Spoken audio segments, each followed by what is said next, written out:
সহমতের ভিত্তিতে একটা সঠিক বাস্তব ভিত্তিক সিদ্ধান্ত আমরা উপনীত হবে। এটা বড় ভাষী মানুষ যারা, উপজাতির মানুষ যারা, তাদের যে চেতনা, তাদের যে বুদ্ধিবৃত্তি, কিছু বলতে চাইছি না, এটা খুব স্পষ্টতার বিষয়। কিন্তু আমাদের দৃষ্টিভঙ্গি, আমি এই প্রসঙ্গে যেটা বলবো, এই কমিশনের রিপোর্টে কতগুলো ব্যবহারিক এবং প্রায়োগিক পরামর্শ তারা দিয়েছেন। কিন্তু তারা বলছেন আগরতলা এয়ারপোর্টে বড় ভাষা যুক্ত হওয়া দরকার। আমার তো পরে খুব ভালো লেগেছে, ঠিকই তো, এটা হওয়া উচিত। একটা ছোট্ট একটা অংশের মানুষ বুঝবেন, আনন্দিত হবেন, আর একটা অংশের মানুষ বুঝবেন না, তারা জিজ্ঞেস করবেন এটা কি ভাষা। তারা জানবেন এটা কর্পোরেট ভাষা, এটা কাজের ভাষা। আমাদের ত্রিপুরার যে সবচেয়ে পুরনো মানুষ, যারা ত্রিপুরার সংখ্যাগরিষ্ঠ ছিলেন, তাদের ভাষা। এলাকায় বা এর বাইরে উপনগর অধ্যুষিত এলাকায় প্রাথমিক বা আবার প্রাইমারি যে স্কুলগুলো আছে, তাদের যে শিক্ষক শিক্ষিকারা আছে, তাদের কাছে আমি জীবিতভাবে অনুরোধ করব, আপনাদের আন্তরিকতা নিয়ে এই বিদ্যালয়গুলো পরিচালনার ক্ষেত্রে এগিয়ে আসতে হবে। ছেলেমেয়েদেরকে সন্তানের মতো ভালোবাসতে হবে। Chung simia, chung hai kong borok salai kaibo je borok tong nai, Bhutu Hinjan nai, Bangladesh Basamo tong nai, Tini je o kong bai, Tini hoyto amto itihas switcher করি, কিন্তু তিনি যে ইতিহাস, তিনি যে আবুল লগে সুইজার সাহিত্য করি ভালো, যে সাহিত্য হাইয়া ফানো, তিনি লোকগাথা আবার যুগ যুগ অবধ বাঁচি থাকা। কিন্তু আবার দুঃখনিক ত্রিপুরা জোর 1400 বছর যে রাজা মহারাজার রাজত্ব খেলাই থাকাই পৃথিবী বড় আবার খেলাম তামনি লাগই ও ভাষা আগমনী লাগই বরং সংস্কৃতি আগক্ষা ও জাতি আগক্ষা জায়গা চৌরাশক বড় ভাই তুলনা খাইয়া বা ভারতবর্ষের তাই কুবন জাতীয় বৈচিত্র তুলনা খাইয়া, কিন্তু চিনি কমলে যদি আমতই যে কম 1400 বছর রাজা রাজত্ব ফয়লাম নাই বড় কিচ্ছু খাইয়া রাজবাড়ি হইতে রেখে রেখা 30 বছর কংগ্রেস শাসন ও কম বরং পদনের চেষ্টা করাইখা তখনও তিনি আসুক আবার তুই আবার বাঁচি তোমানো আবার যদি কিসা যদি আবার খান মান খান খাই চুন ত্রিপুরা চু তিনি তাই তিনি কুবন দফানি বরাবর তিনি তাকুরা ভাই বাদশা চুন ঘুষক জড়া তুই আবার মান খান আবার তুমি বংশকে নেমে আনো তাদের জায়গা তিনি যে কম বড় ভাষা কছি জার্মানি 28তম বেশি অর্জন তিনি কুমুলং সিমিয়া সারা ত্রিপুরা রাজ্য বিভিন্ন ব্লক অবচন অভিন্ন পালিলাইতম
এই সিদ্ধান্ত নিয়েছেন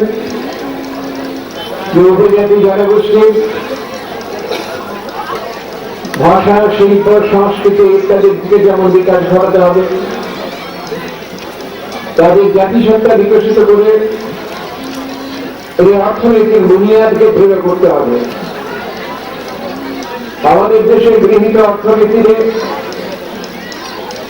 যদি বিশেষ নজর দেওয়া না যায়,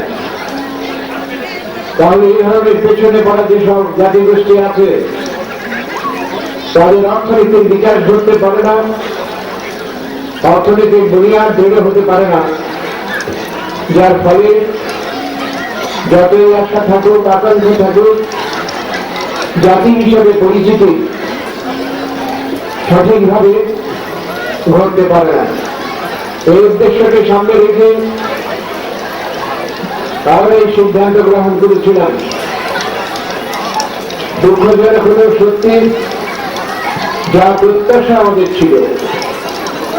এই প্রত্যাশাকে বিভিন্ন কারণে পূরণ করা সম্ভব হয়নি। যারা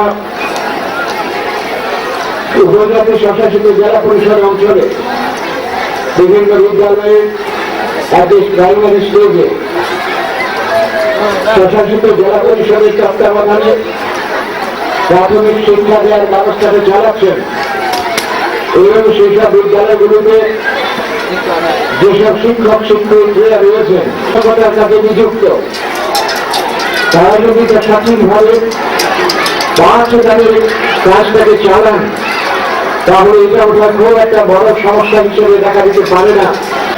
আর্থিক বিকাশ এর যত চেষ্টাই আমরা করি না কেন, এই চেষ্টার সফলতা আসতে পারে না, সাফল্য আসতে পারে না। দ্বিতীয়ত, আমি যে বিষয়টি উপজাতি স্বশাসিত জেলা পরিষদের তারা যারা আছেন, আমাদের শিক্ষা বিভাগে এখানে এক্সিকিউটিভ মেম্বার করে ডিটেনশন ইত্যাদি না হয়, এই ডিটেনশনের বহু ভাষা স্ক্রিপ্ট নাই আবার বিতর্ক বিষয় কিন্তু প্রশ্ন বাতাব যেহেতু ওই রাজ্য একটা যুক্তিকতা বেশিমূর্তি নর বাংলা হরফের জোহর চালু থেকে প্রাথমিক একদিন তো ত্রিপুরাজ্য কম বড় ভাষার কোন ক্যাপসিবমতি নাই নেই। যখন কম বড় ভাষা আমনি ও সময় নেই বিনি পরিস্থিতি পরিবেশ নতুন যখন কম বড় ভাষা বাংলা হরফে বেশি চালু করে যখন সিদ্ধান্ত রাখা, তাহলে বাংলা ভাষায় তো বিনি চর্চা নয় কিন্তু বিতর্কতা হোক না, বাংলা ভাষায় রোমান হরফকে দেবনাগরী তাও তো অনেক দূর দিকে তারপরে তাও 3 মিনিট আমরা না না রোমান বিতর্ক দল, তারপরে বাংলাও বিতর্ক দল, তার তাইলে পরে ও জায়গায় একটা মিডিয়া একটা স্ক্রিপ্ট মাধ্যমে তাম ভাষা উপজাতিরও নাকি কোনো সময় নাকি আরবিয়ান সঙ্গে সম্পর্ক এই লাগা বন্যাসী দিন হিসাবে তো মর্যাদা নতুন আরো খায় ভিন্ন কিন্তু বাসানি এই কক বর্ণ বাইকে মানে আরো চলতে খারিয়া গায়ে বুখারিয়া গায়ে খাবাই খুবই সামন্তগিয়া গায়ে কিন্তু ও বাসা যে বাসানে চিনি হইলে খুব বেশি সামন্ত চলতে মনে চিনি বাসা কাজে বমলনি বেকারের মত রাখ হেনা গায়ে তাইলে বাসানি লগে লগে বিনি অর্থনৈতিক বিকাশ ডাঙ্গ বিদ্যা বুদ্ধ যদি বদলে আদালত বেকার একাই বমলনি বেকারের গ্রাম বাংলা চিনি কেন্দ্র বাংলা কাজে আমারও খাখাইল স্বশাসিত জেলা ত্রিপুরার জন্য উপজাতি এলাকার উন্নয়ন বিভাগ কিন্তু উপায় দরকার। এই যে স্বশাসিত জেলা পরিষদ স্কুল খাই রাজ্য সরকার এবং স্বশাসিত জেলা পরিষদ খারি হয় না তব উপজাতি এবং অর্থনৈতিক বিকাশ এবং উন্নয়ন খান্ডের মাগয় তিনি খারি হয় এখন তিনি আপনি সে ও জায়গাও চুবা চুরিমে একায় তাহলে চমতে বলেছিল উপলব্ধ নাই বইন জল ওইলা করে বইন না সেলা করে নিজে চুম বসু যদি দায়িত্ব তুই সামুক থাকা আমার প্রশ্ন থাকা বেশি কম স্বপ্ন তোমার দিবস পালন করে দেবো রাজ্য সরকার এবং স্বশাসিত জেলা পরিষদ করবে না তোমার খাইও উপজাতি কল্যাণ মন্ত্রী বই পরামর্শ খাইলে চুম দেওয়া বই একক লাভ হয় না চুম দেওয়া তিনি দেওয়া খাই যায় খুব লোক উচিত কারণ আর কুবাঙ্গ বরফ তো কারণ কম বরফ